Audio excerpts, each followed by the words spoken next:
Hey guys! Welcome back to our channel. If you are new here, my name is Alexis and I'm from the US. And I am Louis and I am Swiss. And together we live in Switzerland, and our channel is all about living, but more specifically traveling in Switzerland. So if that sounds interesting or helpful to you, make sure to click that subscribe button to stick around. So in this video, you saw it in the title, we're going to be going over our top 20 tips to ride Swiss trains like a pro.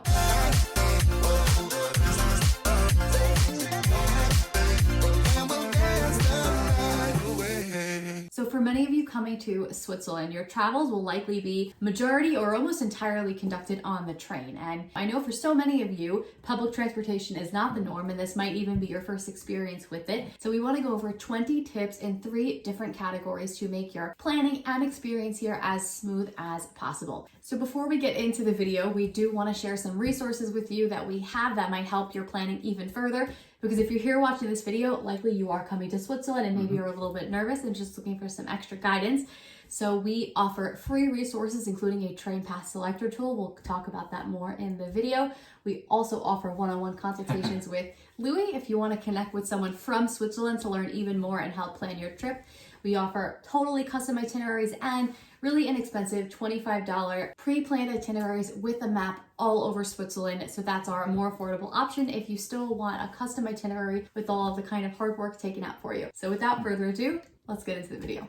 So our first category is about planning, and this will be tips about planning for your train journeys in Switzerland. So for me, the first and maybe the most important tip is to use the SBB mobile app. This app is, if you need one app in Switzerland, this is the one. This is a Swiss public transportation system app. It will work for trains, buses, trams, boats, gondolas, everything. And this is really useful to have your route, and it will tell you where to change, at what time, and on which platform. And this is, for me, the best way to not get lost is to use that SBB mobile app. Another tip is about first and second class. We get a lot of questions whether the first and second class are worth it. Maybe a few words on this. The first class will have slightly bigger seats. There's not a marginal difference between the first and second. Maybe for me the difference is that you'll have less crowded wagons, which can be nice if you want to work, if you want to just relax in slightly wider seats. So many of you will come to Switzerland and will utilize either the Swiss travel pass or the half fare card. And I just want to briefly explain those. There are a lot of ins and outs of these. So we have a transportation playlist here, which has a bunch of different videos about all the different train passes. So check that out if you still have more questions. But briefly, the half fare card versus the Swiss travel pass. The half fare card is 120 francs for 1 month. So it's good if you're here for a little bit of a longer trip. And that essentially acts as your coupon in Switzerland. So when you go to book a ticket in the SBB app, you will purchase it at a 50% discount because you have that half fare card. So with the half fare card, you still need a ticket in addition to having the valid pass. That's different than the Swiss travel pass because the Swiss travel pass, where it's valid, acts as your ticket. So you will not need a separate ticket there. So that is valid all across Switzerland on the panoramic trains, on the regular trains, public transportation. You can use that ticket. Where they converge, and they are relatively the same, is on those mountain experiences. So gondolas, funiculars, with a few exceptions that you could see in those videos that we mentioned. So in the Interlaken region, for example, both the half fare card and Swiss travel pass will give you discounts, so you will need a valid ticket in addition to that. I know there's a lot to cover with these travel passes, but don't worry, we are here to help. And the first question that you probably have, which is our next tip, is which travel pass should I even select? So on our website, we have a free train pass selector tool. It's a quick form that you fill out giving us the details of your trip, how long you're going to be here, what time of the year, and what locations you're going to stay in. We take all of that information and we will email you back a recommendation of which train pass makes the most sense for you. I think we've already gotten 800 people have filled out this form. We made 800 different recommendations, and we hope it's helpful because I know we can create video after video explaining these tools, and there are still so many questions because there's so many nuances. So let us do it for you. Fill out that train pass selector tool on the travelingswiss.com, and we will let you know which train pass makes the most sense for your trip. And also in the topic of first and second class, you have the possibility in Switzerland to purchase upgrades. So you can have, for example, a Swiss travel pass that is valid for second class, but you really want to ride the Glacier Express in first class. You have the possibility to do this and purchase on the SBB app an upgrade either for a point-to-point ticket. So saying, okay, from Zermatt to St. Moritz, I want an upgrade, or for the whole day, you can just upgrade your status to first class, and then you're able to travel on these trains with a first class. The next step is quite important. You can get fined or get in trouble for this, is to actually get a ticket before you step into the train, or at least before the train departs. You cannot really buy a ticket after the train starts. You'll have some controls that are more lenient than others, but in general, really make sure to have your ticket. And this is where the Swiss Travel Pass is great, because you can basically ride anywhere at any time in Switzerland during the days of validity, so you don't need to think about it. But if you are taking a half fare card, always make sure that you buy these tickets in advance. So another question we get a lot, and I can understand why, is about seat reservations, because depending on where you traveled previously and where you're from, that might be something that's just the norm. So if you're from the US on Amtrak, you need to have a specific time and a specific seat. And for example, if you've traveled to Germany, I know that Deutsche Bahn really pushes seat reservations. It's very different in Switzerland. You virtually never need a seat reservation unless you're taking one of those panoramic trains, in which it is mandatory. So if you take the Glacier Express, Bernina Express, or the Golden Pass, you need to have a seat reservation.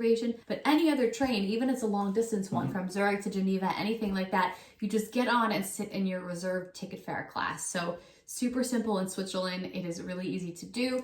With that, if you're worried about having a seat, you can see on the app how full they predict that car to be at any time of day. There's like an icon from 1 to 3 little people, and they have it for first class and second class. So if you think a train is going to be totally packed, you could take the next one. You could upgrade and sit in first class just to make sure that you do have that seat. And the last step about planning is about luggage, and the fact that you can actually send some pieces of luggage from one train station to another, or even to a hotel, for a fee with the Swiss trains. This is actually from station to station. It will be 12 francs per piece of luggage. So this is actually not bad at all. It's going to take 2 days. So if you drop it today, it will be the day after tomorrow that you'll receive it. So if you are able to plan, for example, you have lots of hiking gears for Interlaken and you're going to spend a few days in Geneva, you can actually get this work. If you need it the same day, it's going to be complicated. But that's something to note. You can send it from a train station to another, or from a hotel to another. So there's a lot of flexibility in this for sending your luggage around.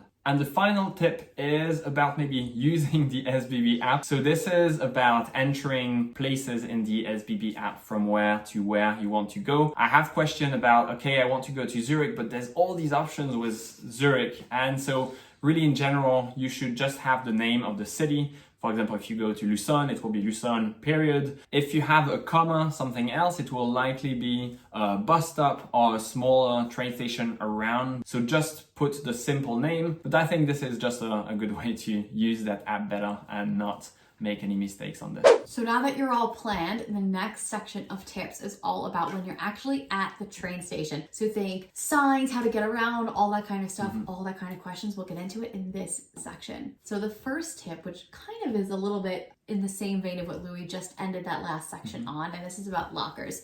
So if you have your luggage with you and you need to store them for whatever reason, let's say you're not checking in until later in the day, or you're just going to kind of stop at one city in Switzerland for a few hours before continuing on, all train stations virtually, I don't think I've ever encountered one that didn't have this, have lockers available to you. They're self-service lockers. So you'll look for this icon and that will be what you'll follow, and you will find these lockers. You can pay for them with coins or sometimes with card. They're relatively inexpensive, up to 7 or 8 francs for the very big ones. And you could put all of your luggage in. You get a key or a little code depending on the system. And you can leave all of your luggage in the train station, go about your day, and then it's there waiting for you when you get back. So the next tip, now once you have your luggage, if you don't want to drag it up the stairs, or say you're with someone that needs a little bit of assistance, or if you're with the toddler and you have a stroller, there are ramps and elevators in almost all of the train stations. Again, I've actually never encountered one, but I don't want to say all just in case, but I've personally never encountered one that didn't have these. The reason I'm pointing it out is often when you are in the train stations in Switzerland, the way they will be set up is to get to the same platform from underground, one side will have stairs and one side will have a ramp. So just check. If you go and you see stairs, you don't have to kind of carry the stroller up the stairs. We've done it. You can kind of just look across the way, and often there is a ramp that you can take up, or often elevators too. The next step is, if for some reason you cannot use the SBB app, which is great to purchase tickets, You can, of course, always do it on machines in the train stations. They will all have it. The machines, maybe a few points, are always in English as well as in French and German. Another question that we get often by travelers that might be a little stressed about traveling by train in Switzerland is how to change trains and platforms. So here, a few things. I would recommend looking at the SBB app before changing and seeing at which platform you're arriving and at which platform you need to go. This gives you already sort of peace of mind of sort of the distance you need to go, and you have a clear plan. I would say in general in Switzerland, you can count maybe 5 minutes max to change, and it will be fine to change within 5 minutes. The exceptions for me is probably Zurich main station, Zurich HB, where I would count maybe 10 minutes to change because it can be a little bit more complicated on different levels. So Zurich main station is the one I would take more time to change in. Okay, so now you've either gotten your bag out of lockers, you've changed trains, now you're on the platform and you are ready to go get on your train. The last tip you need to know about the train stations is where to stand on the actual platform. And you might be saying, Alexis, I'm just going to stand here and the train's going to come. But in Switzerland, the reason I call it out is the platforms are huge because the trains can vary in length. So if you're going from Zurich to Geneva, those trains will be massive. They'll be the entire length of the platform. But those little ones that are maybe going, within Zurich, somewhere else, they'll be smaller trains. They don't need to have all of that space. So you want to make sure you're positioned in the right spot on the platform. So what you do first is look up and you will see signs that'll be the sector letter and it'll say A, B, C, D. So you kind of know where you are standing. And then you'll also see screens that will have a map of the train and information of where it will be on the tracks. It'll tell you where the second class cars will be, where the first class cars will be. If there's a dining car, it'll tell you that as well. And it'll tell you what sectors of the platform to expect it in. So let's say you are standing in sector A and you see the train is going to be only in sector C and D. You're going to want to make sure to get down there before the train comes because you'll be kind of sprinting down to catch the train. We've done this before. We've definitely done it. So just make sure to kind of look where you are, position yourself correctly. You can always, of course, if the train station is crowded, you can kind of see where people are and follow it. But it's good to know too for the first and second class cars, just to make sure you're positioned where you're going to need to go. Another thing that is related to train stations, and we want to mention it, is that on Sundays, things will be open in all of the train stations in Switzerland. So much so that when I lived in Zurich, they would advertise the Zurich main station and the Zurich airport train station as places to go shopping on Sundays. So many of the shops and all of the supermarkets will be open there on Sunday. So if you need to do your shopping, if you're in a train station on Sunday and you need to grab a few things, that is a great time to do it because they won't be open elsewhere. And they'll be also open late. So now we have planned our trip. We have navigated the train platforms and train stations, and now we have found ourselves on our train going to the right direction. This is the last set of tips for once you are on the train, some final things that you need to know. So the first tip is about luggage storage. Since so many of you are coming here for longer periods of time, you're likely going to be carrying quite a bit of luggage. There's a few different places on the trains that you can store your luggage. For smaller carry-on items, there's an overhead rack, kind of like what you see on an airplane, relatively that size, but it doesn't have the closure, where you can put carry-on size backpacks, things like that, just above your seat. Also, in between the sections of seats is another place that you can put those carry-ons for smaller items. Exactly, you can slide them on their side. They fit in really nicely. And for larger items, at usually both ends of the train car, there will be racks where you can put your larger items and just leave them there. If you are in a location that there is skiing or biking, usually in between the cars as well, there might be some racks to put your skis and your bikes, and you will see that labeled on the train. The next tip is about bathrooms, and there is a specific system in Swiss trains to indicate bathrooms. You have that WC logo that will be on one side of the car and not the other to tell you sort of where is the closest bathroom, and these signs will be always lit either in green or red to say if that bathroom is free or occupied. From personal experience, and I'm one that's maybe a little bit particular with public bathrooms, they are very clean for being on a train, but they are very, very clean. I've never had a problem using them. They don't feel like bathrooms on kind of other trains or on other buses, things like that. I've had no problem with the bathrooms there.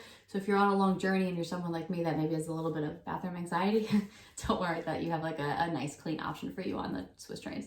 The next tip that is something that is not so great about Swiss trains is about Wi-Fi. You might expect to find Wi-Fi in Swiss trains, but unfortunately, so far, it is not working or there is just simply no Wi-Fi. So really count on having your data activated to share to others or to your computer if you want to use the internet. And you might see it might have SBB Wi-Fi and you're furiously trying to get on. It won't work. As far as Louis and I have not had success, I don't think ever, even on the panoramic trains. So just note that you might expect it, and it's not been something that we've had much success with, which is in 2024 is weird.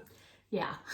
So this tip is depending on who is in your party. If you are someone that just wants to rest and relax, or if you have like a loud, boisterous party with lots of kids, there's different car options for you on the larger intercity trains. So on the big intercity trains, there will often be a family car. Yeah.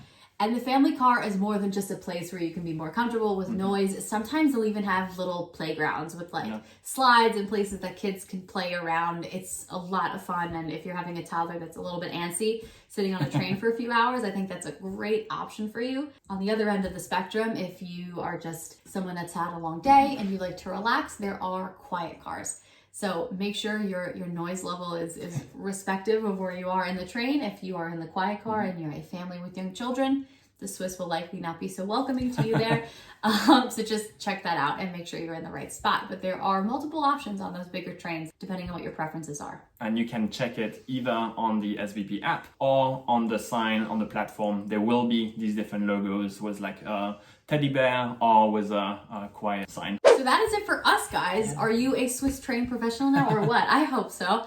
But if you still have questions, head over to our website. We can help you select the train pass. If you have even more questions, you could book a one-on-one consultation. But hopefully that has you feeling more confident. If I leave you with anything in this video, is that Switzerland and the Swiss trains, as a representative of that, are very, very organized and easy to navigate. But the goal of this video is not to make you nervous that there's so many things to know and to write down all these tips, but just helpful things to make you feel more confident before heading to Switzerland. But that is it for us, guys. We hope you like this video and are getting excited for a summer of travels in Switzerland and beyond.